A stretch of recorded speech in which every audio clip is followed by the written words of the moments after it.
Part 1, The Discovery. The freezing Antarctic winds howled across the research vessel as Dr. Sarah Lee peered at the strange readings on her monitor. Her hands trembled not from the cold but from excitement. After 15 years of studying deep-sea anomalies, she had finally found something that defied explanation. "You need to see this," she called out to her research partner, Dr. Raj Kumar. He hurried over, his thick winter jacket rustling as he moved. The sonar readings showed something massive, a perfectly geometric structure buried under layers of ancient ice. The discovery had started like any other day. Their small international team had been mapping the ocean floor, looking for signs of ancient climate patterns. But what they found instead would change human history forever. The structure was nearly 3 kilometers long, with angles and surfaces too precise to be natural. Dr. Lee adjusted her glasses and zoomed in on the digital reconstruction. "Look at the metal composition readings," she said, pointing to the data streaming across the screen. "These alloys, they shouldn't exist this deep, and certainly not in formations like this." Captain Anders Larsen, a veteran of Antarctic waters for 30 years, joined them at the monitoring station. His weathered face creased with concern as he studied the readings. "In all my years at sea, I've never seen anything like this. Those energy signatures, they're unlike anything in our database." As they discussed their next steps, Dr. Emma Chen, a young researcher, burst into the room clutching a tablet. "The carbon dating results are in," she announced, her voice shaking. "You're not going to believe this. The initial tests suggested the structure had been there for millions of years, long before humans were supposed to have developed even basic tools. The team worked through the night, sending remote probes deeper into the ice. Each new piece of data raised more questions than answers. The structure's surface was covered in markings that resembled no known language or symbol system, yet somehow they felt hauntingly familiar to everyone who saw them. Dr. Kumar reached for the satellite phone. "We need to contact the research base. This is bigger than us." But before he could dial, all the equipment on the bridge began to pulse with a soft blue light. The structure, dormant for millions of years, was waking up. The ship's instruments went haywire, compass readings spun in impossible directions, and radio communications filled with strange harmonics that sounded almost like music. The ice around them began to crack, but not from normal pressure. It was melting from within, as if responding to some ancient command. Through the ship's windows, they watched in awe as ribbons of light danced beneath the ice, spreading outward from the location of their discovery. Dr. Chen's analysis confirmed what they had all begun to suspect: the structure wasn't just an artifact, it was active, alive in some way they couldn't understand. The energy readings suggested a power source unlike anything known to modern science, operating on principles that seemed to defy the laws of physics themselves. Continued. Over the next few days, research teams from around the world began arriving at their location. The quiet Antarctic waters became crowded with vessels, each carrying specialists eager to study the phenomenon.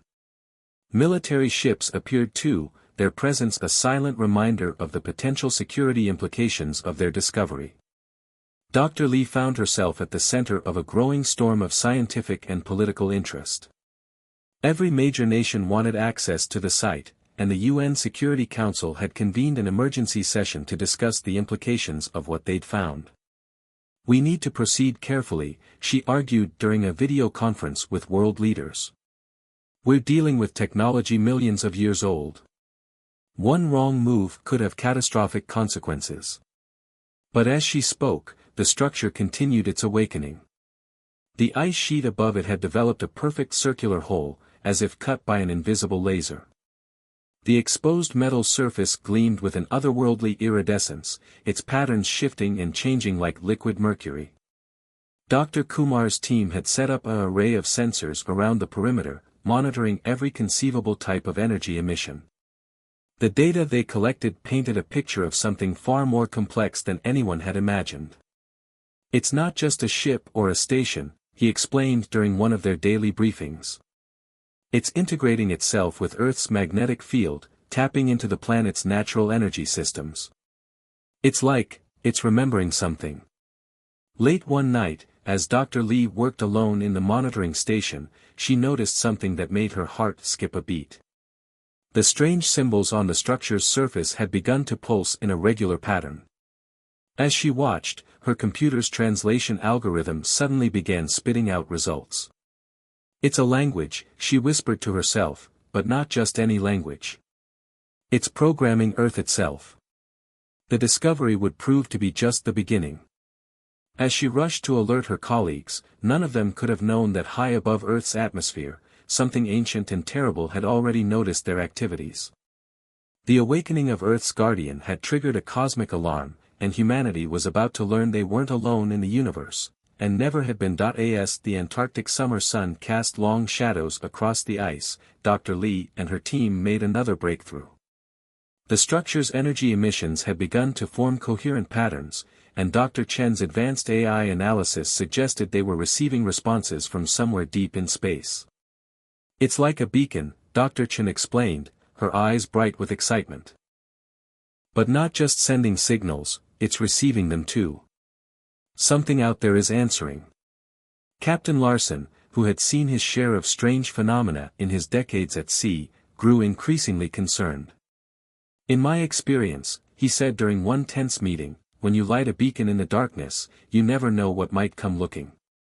His words would prove prophetic sooner than anyone expected. Within hours, observatories around the world began reporting anomalous objects moving through the solar system, their trajectories impossibly precise and clearly purposeful. The ancient structure's response was immediate and dramatic. New sections began emerging from the ice, unfolding like the petals of some massive mechanical flower. Each new surface revealed weapon systems beyond human comprehension, defensive capabilities that made Earth's most advanced military technology look like children's toys. Dr. Lee stayed at her monitoring station, watching in awe as the structure continued its transformation. The symbols covering its surface had begun to arrange themselves into what looked like battle formations, telling a story of an ancient war that had been fought when mammals were just beginning to emerge on Earth. As she studied the patterns, a chill ran down her spine that had nothing to do with the Antarctic cold. The structure wasn't just a weapon or a defensive system, it was a warning. And now, after millions of years of silence, it was preparing to fulfill its original purpose. The question that haunted her, as she watched the ancient machine rise from its icy tomb, was whether humanity would survive the coming storm. The structure had been left to protect Earth, but from what? And after so many millions of years, would its original programming still recognize humans as beings worth protecting? As if in answer to her unspoken questions, new symbols began appearing on the structure's surface, forming patterns that pulsed with an urgent rhythm. Dr. Chen's translation algorithm began processing them immediately, and when the results appeared on her screen, Dr. Lee felt her blood run cold. The message was simple but terrifying: they return. Global response. Within 48 hours of Dr. Lee's team detecting the "they returned" message, the Antarctic research site had transformed into a military-scientific complex unlike anything in human history. The normally pristine ice sheet now hosted a small city of prefabricated buildings, research stations, and defensive installations from 24 nations. Dr. Sarah Lee stood at the window of the newly constructed command center, watching as another military transport plane touched down on the hastily constructed ice runway. The constant drone of aircraft had become the new normal, replacing the ancient silence of Antarctica. The Security Council meeting starts in 5 minutes, Dr. Kumar reminded her, tablet in hand. They're expecting our latest analysis.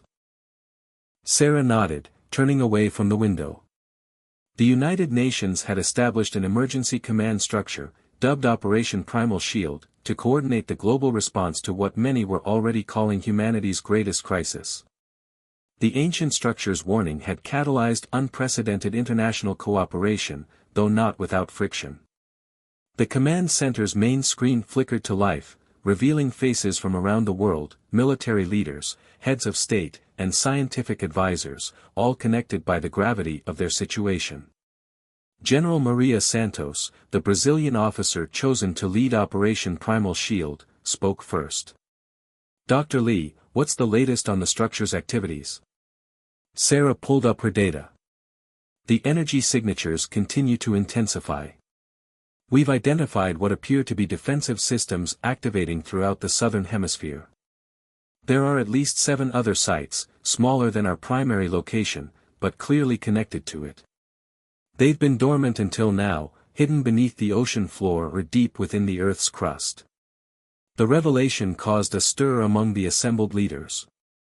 Other sites? The Chinese premier leaned forward. Where exactly? We've confirmed locations off the coast of South Africa, in the Indian Ocean, near Easter Island, and, Sarah hesitated, knowing the political implications of her next words. And under the South China Sea, the Mediterranean, the Gulf of Mexico, and the Arabian Peninsula.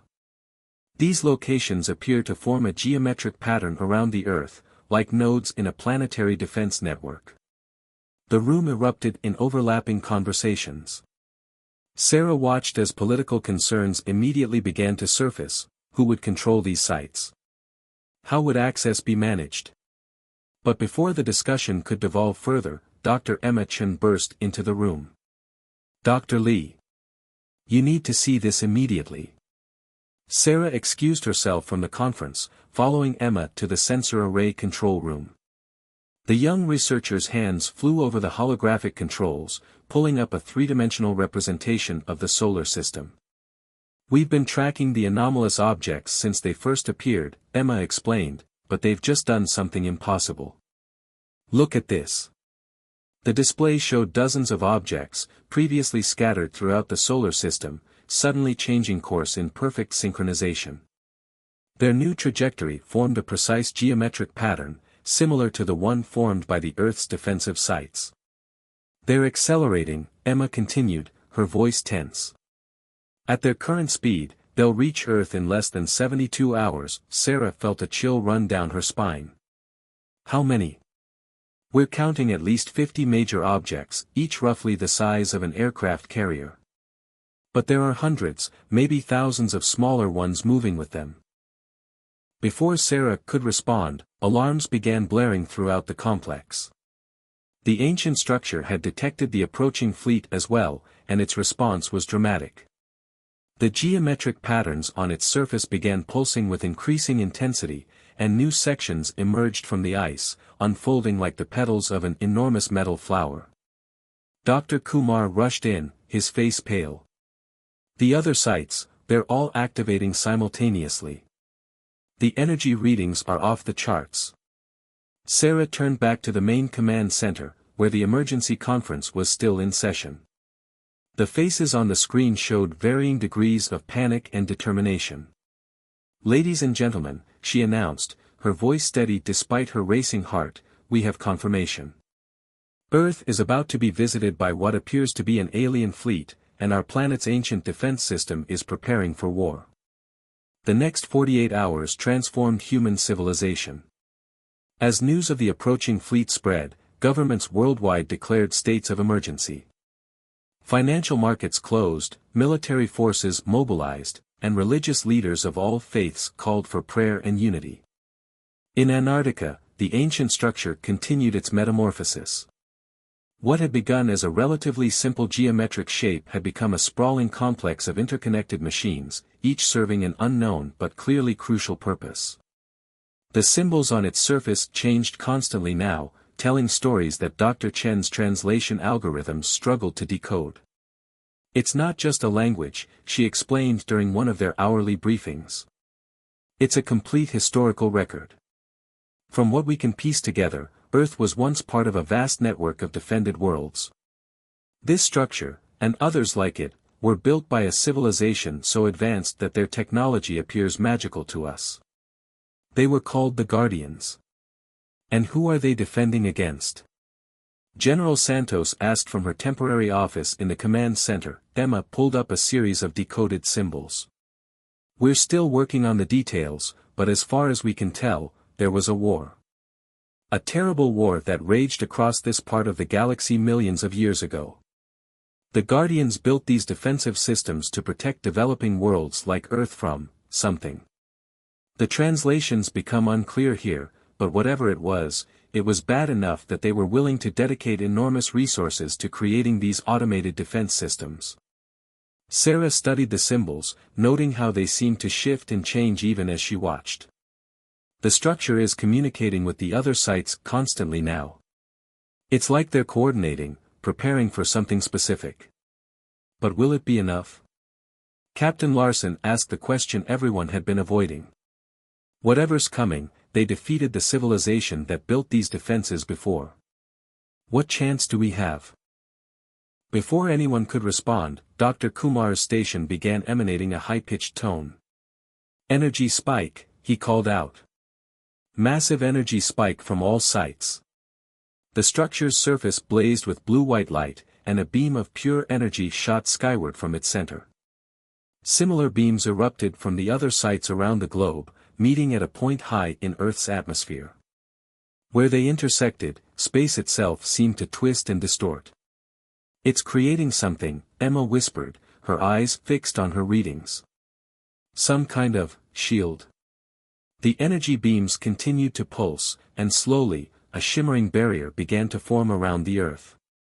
It was barely visible to the naked eye, a slight distortion in the stars, like looking through heat waves rising from hot pavement. But the sensor readings showed its true nature, a defense screen unlike anything humanity had ever conceived. Sarah's computer chimed with an incoming transmission.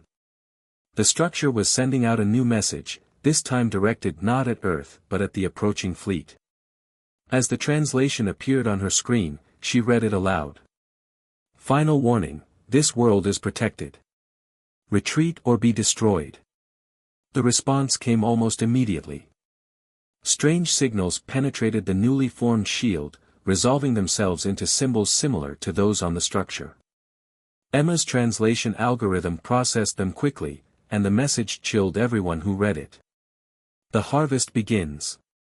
Your time is over, Guardians. The children you protected will feed our ascension. The structure's response was immediate and devastating. Its surface transformed into what could only be described as weapons, impossible geometries that hurt the eyes to look at, devices that seemed to bend reality itself. The other sites around the world reported similar transformations. They're not just defensive installations, Dr. Kumar realized, studying the readings. They're weapons platforms. The entire planet is being turned into a battleship. As if to confirm his words, new symbols appeared on the structure's surface. This time, they didn't need translation. They were clearly counting down. Sarah looked at the timer, then at the distant point in space where the alien fleet would soon appear. Whatever's coming, she said softly, we have less than 24 hours to prepare. Humanity's first interstellar war begins tomorrow. First contact. The last hours of peace ticked away in Antarctica as humanity prepared for its first interstellar war. Dr. Sarah Lee hadn't slept in 36 hours, surviving on coffee and adrenaline as she coordinated with scientific teams worldwide. The ancient structure's countdown continued relentlessly, its glowing symbols marking humanity's march toward an uncertain destiny. Energy signature detection. Dr. Emma Chen's voice cut through the tense atmosphere of the command center. Multiple objects dropping out of faster-than-light travel. All eyes turned to the main display as the alien fleet materialized at the edge of the solar system. The vessels defied conventional geometry, massive constructs of dark matter and unknown alloys that seemed to absorb light rather than reflect it. Their surfaces rippled with patterns similar to those on the Guardian structure, but these were sharp, aggressive, predatory. My God, Captain Larson whispered, watching through one of their most powerful telescopes. They're eating the asteroids. He was right. The smaller alien ships were attaching themselves to asteroids and other space debris, breaking them down into their component atoms and absorbing them. With each consumption, the ships grew slightly larger. That's how they survive interstellar travel, Dr. Kumar realized, analyzing the data. They consume matter to repair and expand themselves. They're not just ships, they're like mechanical viruses.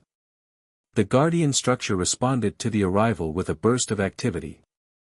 New sections emerged from the ice, revealing what appeared to be massive energy projectors. The other sites around the Earth reported similar transformations. The planetary defense network was preparing for battle. General Santos's voice came through the command center speakers. All nations have been instructed to power down non-essential electronics. We don't know what kind of weapons these things have, but we're not taking any chances with our infrastructure. Sarah watched as the alien fleet approached in perfect formation. Their movement was beautiful in its precision, but there was something deeply wrong about it, an organic fluidity that shouldn't have been possible for mechanical constructs. Emma's translation algorithm suddenly began processing new signals. They're broadcasting something, it's aimed at the Guardian structure. The message appeared on their screens: your creators fell to us. Your resistance is meaningless. Surrender the world and its children to harvest.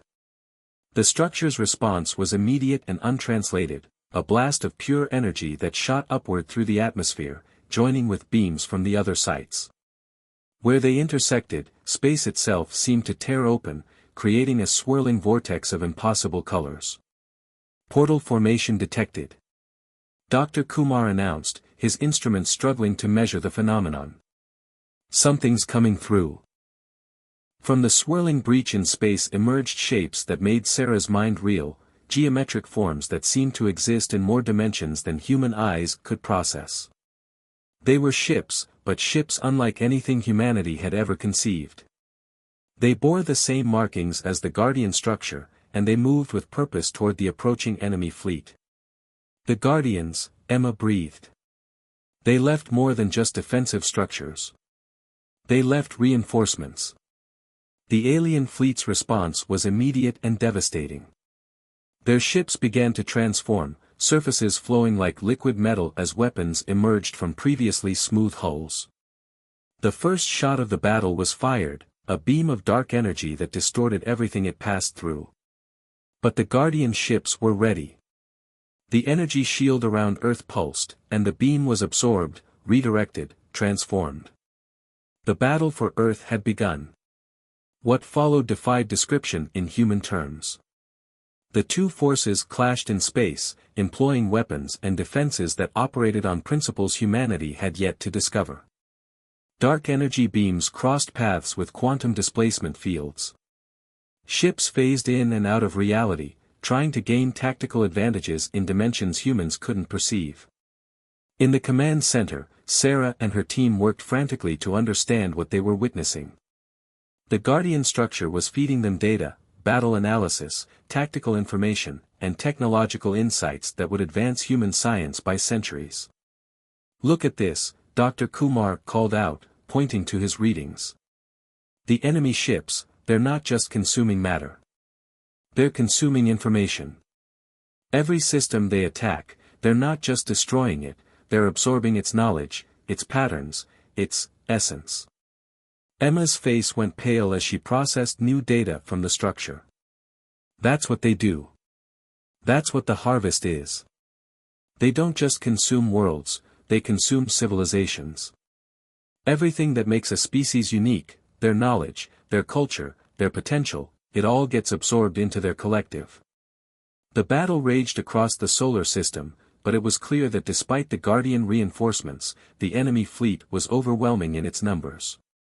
For every alien ship destroyed, two more seemed to take its place, each one learning and adapting from the destruction of its predecessors. Then something unexpected happened. The Guardian structure began broadcasting a new type of signal, not to the enemy fleet, but to humanity itself. The message appeared on every screen in the command center. Integration protocol initiated. Accepting new Guardians.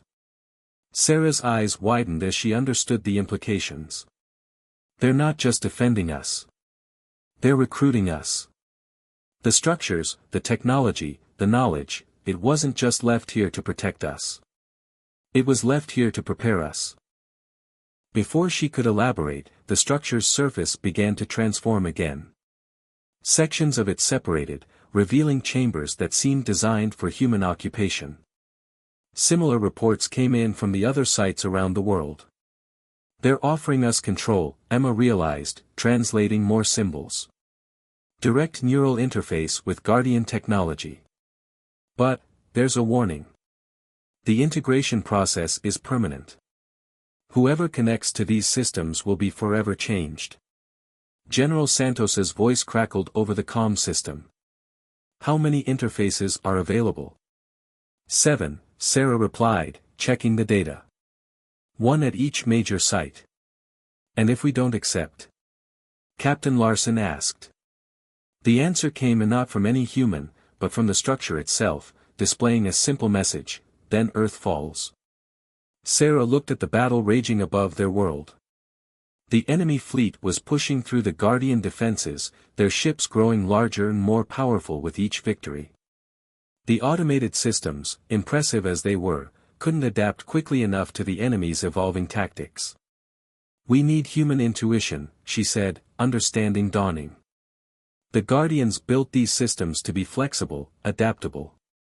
They're not just weapons, they're tools, waiting for the right hands to wield them. Dr. Kumar studied the neural interface chambers. The question is, who's willing to make that sacrifice? To give up their humanity to become something else? Before anyone could respond, new alarms blared throughout the complex. The enemy fleet had broken through the outer defenses. Their ships were entering Earth's atmosphere at multiple points around the globe, and the automated Guardian systems were beginning to fail. Sarah looked at the interface chamber nearest to her, its surface pulsing with an inviting blue light. The structure had chosen them, their team, their site, for a reason. Perhaps it had been watching, learning, evaluating since the moment they discovered it. She took a deep breath and stepped forward. I volunteer. The words had barely left her mouth when Emma, Dr. Kumar, and even Captain Larson stepped forward as well. Around the world, at each of the other sites, similar scenes were playing out as chosen individuals volunteered to interface with the ancient technology. The enemy ships were descending through the atmosphere, their dark surfaces reflecting the fires of their entry, when Sarah stepped into the interface chamber. As the connection initiated, she felt her consciousness expanding, touching minds and machines across time and space. In that moment, she understood everything: the true history of Earth, the nature of the enemy, and the real reason the Guardians had chosen humanity for this moment. As her awareness merged with the ancient systems, she realized that the real battle was just beginning. The war for Earth would be fought not just with advanced technology, but with the one thing the enemy couldn't absorb or understand: the human spirit, metamorphosis. The moment Dr. Sarah Lee's consciousness merged with the Guardian systems, time seemed to stop. Her mind expanded beyond the boundaries of her human brain, connecting with vast networks of ancient knowledge. In that infinite instant, she wasn't just accessing information, she was becoming something new, something that existed between the realms of biology and technology. Through her expanded awareness, she could feel the others undergoing the same transformation at sites around the world. Dr. Kumar at their Antarctic base, Emma Chen at the South China Sea installation, Captain Larson at the Mediterranean node, and 3 others chosen by the Guardian systems at the remaining sites. Their minds touched across impossible distances, forming a neural network that spanned the globe. We are connected, Sarah thought, and her thoughts echoed through their shared consciousness. We are the new Guardians. With this realization came understanding, floods of knowledge about Earth's true history, the nature of their enemy, and the real reason humanity had been chosen for this moment. The memories of the ancient Guardians flowed through them, showing them truths that rewrote everything they thought they knew about their world. Earth had not evolved by chance. The Guardians, a species so advanced they had transcended physical form, had seeded countless worlds with life, nurturing the development of new civilizations. But they weren't the only ancient power in the galaxy. The Harvesters, as humans would come to know them, represented a darker philosophy of evolution, where the Guardians believed in nurturing new life, allowing it to develop naturally and eventually join the galactic community. The Harvesters believed in forced evolution through consumption.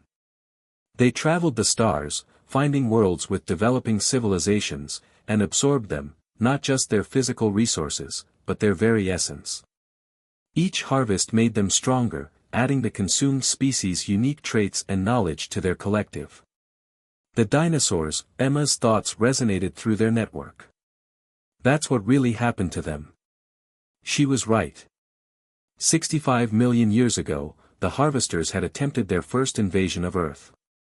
The Guardians had stopped them, but at a terrible cost. The final battle had triggered the extinction event that wiped out the dinosaurs. The Guardians had then hidden their defensive systems around the planet, knowing the harvesters would eventually return. But why humans? Dr. Kumar's thoughts joined the collective. Why choose us as the new Guardians? The answer lay in humanity's unique trait, their adaptability. Unlike other species the Guardians had protected, humans had demonstrated an unprecedented ability to learn, change, and overcome challenges.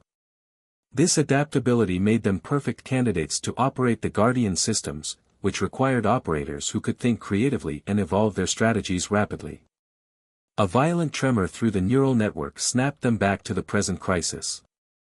The harvester ships were breaching the atmosphere, their dark forms descending toward major population centers around the globe. But now, with their enhanced understanding and control over the Guardian systems, Sarah and the others could fight back effectively. Remember, Sarah broadcast to her fellow new Guardians, we're not just fighting with technology. We're fighting with everything that makes us human, our creativity, our determination, our ability to adapt. Through their neural link, they coordinated their defense. The Guardian structures began to transform, responding to their human operators' intuition in ways the automated systems never could. Sarah felt the Antarctic installation's weapon systems as extensions of her own body, aiming and firing with thoughts alone. The battle that followed was unlike anything in human history. The harvester ships attacked with weapons that distorted reality itself, trying to break down matter and energy into forms they could absorb. But the human-guided Guardian systems responded with impossible geometries and quantum-level manipulations that even the harvesters couldn't predict. Dr. Kumar discovered he could use the Guardian systems to create localized time distortions, trapping enemy ships in moments of stretched time. Emma found she could reverse the harvesters' own consumption ability, causing their ships to begin breaking down instead of growing stronger. Captain Larson, drawing on his years of naval experience, coordinated their global defense with strategies that took advantage of Earth's natural systems, using the planet's magnetic field as both weapon and shield, but the harvesters were adaptable too. Their ships began to merge into larger forms, creating massive geometric structures that loomed over Earth's cities like dark crystalline mountains. These combined forms generated gravitational distortions that threatened to tear the planet apart. They're not just trying to harvest us, Emma realized, her thoughts tinged with horror. They're trying to harvest the entire planet. They want to absorb Earth itself. Sarah probed deeper into the Guardian system's knowledge, searching for a solution. What she found nearly overwhelmed her human consciousness, a capability so powerful that the ancient Guardians had locked it away, to be used only in the most desperate circumstances. There's a way, she communicated to the others. The Guardian systems aren't just defensive installations. Together, they form a key to unlocking Earth's core itself. The implications staggered them all. Earth wasn't just a planet that the Guardians had chosen to protect. It was a weapon they had designed from the very beginning, a trap laid for the harvesters millions of years ago. Every geological process, every magnetic field, even the development of life itself had been part of a grand design. If we activate this protocol, Sarah warned, there's no going back. Earth itself will be transformed. Everything we know, everything we are, will change forever.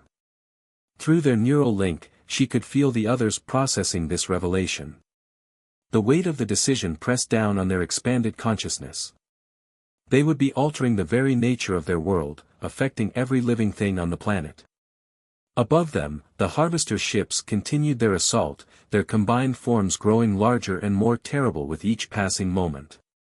The Guardian defenses, even with human operators, were beginning to fail under the relentless attack. We don't have a choice, Captain Larson's thoughts cut through their hesitation. Earth will be destroyed either way.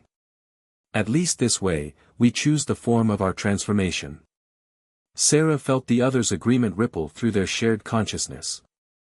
With their combined will, they initiated the final protocol. The guardian structures around the world began to pulse with blinding energy, sending beams deep into the Earth's crust. The planet itself seemed to shudder as ancient mechanisms, dormant for millions of years, began to activate. Sarah felt the changes beginning at the quantum level, spreading outward through every atom of Earth's mass. They weren't just fighting the harvesters anymore, they were about to show them why Earth had been chosen as the Guardian's ultimate weapon. As the transformation began, Sarah realized that this wasn't just the end of the battle. It was the beginning of humanity's next evolution, and the harvesters were about to learn why it had been a mistake to threaten a species that had been carefully nurtured by the most powerful civilization the galaxy had ever known. Ascension. The transformation began at Earth's core. Through her expanded consciousness, Dr. Sarah Lee felt the changes rippling outward through every layer of the planet. The Guardian systems weren't just defensive installations, they were control nodes for something far more extraordinary. Earth itself was awakening. Massive tectonic plates shifted with impossible precision. Volcanic networks activated in carefully orchestrated patterns. The planet's magnetic field began to pulse with new energy, forming geometric patterns that mirrored the ancient Guardian symbols. Through their neural link, Sarah and her fellow human guardians guided these changes, their minds expanded beyond normal human consciousness but still anchored by their essential humanity. The geological patterns, Dr. Kumar's thoughts resonated through their shared awareness. They're not random. Look at the symmetry. He was right. Mountains, ocean trenches, volcanic chains, all of Earth's major geological features had been carefully designed millions of years ago, placed with mathematical precision.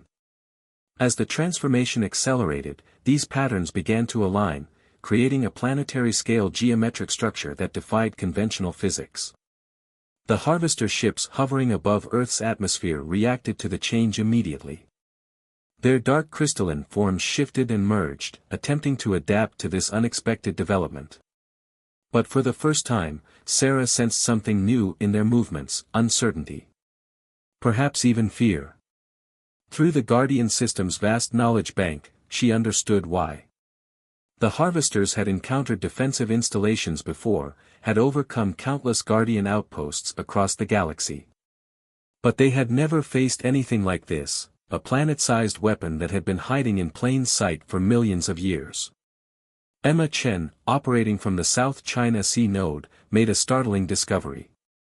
The biosphere, it's part of the system too. All Earth's life forms, they're not just random evolution. They're components of a planetary-scale biological computer. The revelation stunned them all. Every species on Earth, from the smallest bacteria to the most complex organisms, had been engineered to play a role in this moment. Humanity itself had been guided, subtly shaped over millions of years, to serve as the final key in Earth's transformation. Captain Larson's naval experience provided crucial insight as the oceans began to move in impossible patterns. The water circulation, the weather systems, they're forming some kind of cooling mechanism. The planet isn't just changing, it's preparing for massive energy expenditure. The harvesters launched their counterattack. Their combined ships formed a vast geometric web around the Earth, attempting to contain and absorb the planet's transformation. Dark energy beams penetrated the atmosphere, trying to disrupt the carefully orchestrated changes. But Sarah and the others were ready. Drawing on their new understanding of the Guardian systems, they activated Earth's final defenses. The planet's magnetic field crystallized into patterns that bent space itself, creating gravitational lenses that redirected the harvesters' attacks back at them. This is what the Guardians planned, Sarah broadcast to her fellow operators. Not just a weapon, but a demonstration. They wanted to show the harvesters that evolution can't be forced or stolen, it has to be earned. The battle rose to its crescendo. The harvesters, realizing the true nature of their opponent, committed their full force to the attack.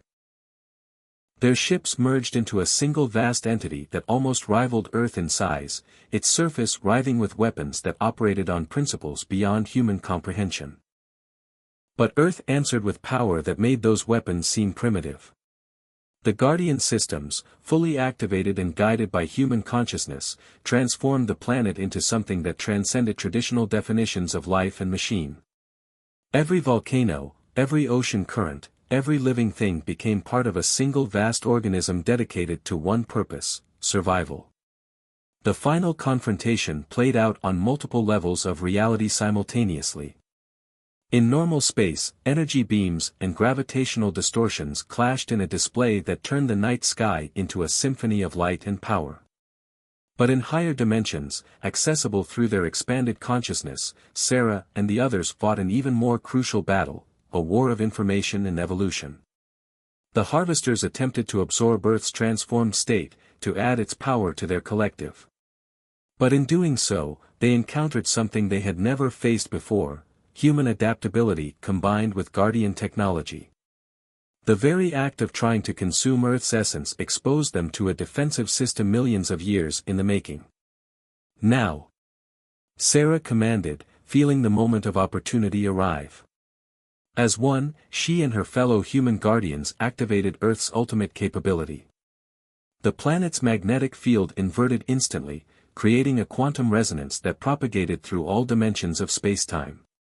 The effect on the harvesters was catastrophic. Their carefully constructed collective consciousness, built from countless absorbed civilizations, began to unravel. The very adaptability they had relied on became their weakness, as Earth's defensive patterns rewrote their basic operating principles. "We're not just defeating them," Emma realized, watching through their shared consciousness. "We're freeing them. All the civilizations they absorbed, they're being released." The dark geometric forms surrounding Earth began to break apart, not into destruction but into transformation. The freed essences of ancient civilizations, stored within the Harvester Collective for millions of years, dispersed into space like seeds carried on a cosmic wind. Some would find new worlds to inhabit, others would return to their original homes to rebuild. As the last traces of the Harvester threat dissolved, Sarah and her fellow human guardians turned their attention to their transformed world. Earth had changed forever. Its continents had shifted into new configurations, its biosphere had evolved into forms that bridged the gap between natural and artificial, and its people had witnessed wonders that would forever change their understanding of their place in the universe. What now? Captain Larson's thoughts touched their shared consciousness. What do we become? The answer came not from their guardian knowledge but from their human hearts.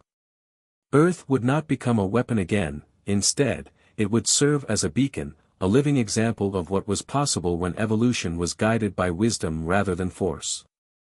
Through their neural link, Sarah shared a vision with her fellow guardians. Earth would maintain its defenses, but its true purpose would be to serve as a bridge between the ancient Guardian civilization and the younger races of the galaxy.